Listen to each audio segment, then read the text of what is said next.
Let us see how to use XLOOKUP function to find Steve Charles commission. Equals XLOOKUP.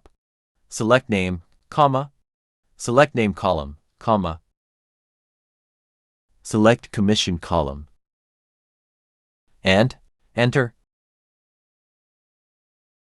Now let us see how to add a comment if the name not in the list. Open the equation again. After selecting the commission column, comma, add your comment to be appear within quotation marks, and enter.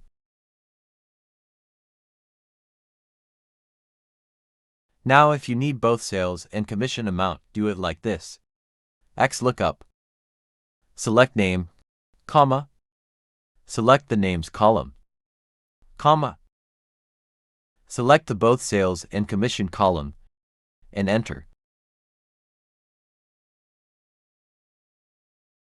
If you only know part of the name, use this formula. XLOOKUP. Select the name.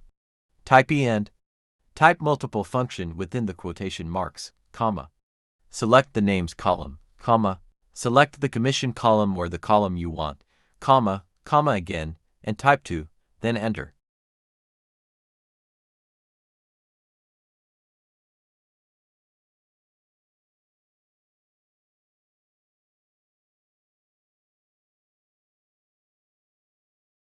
Now if you want to find out Steve Charles commission in a selected year only, then use this formula. XLOOKUP. Select name, comma. Select name column, comma. Then again XLOOKUP. Select year, comma. Select the year heading row. Select the commission columns, double bracket, then enter.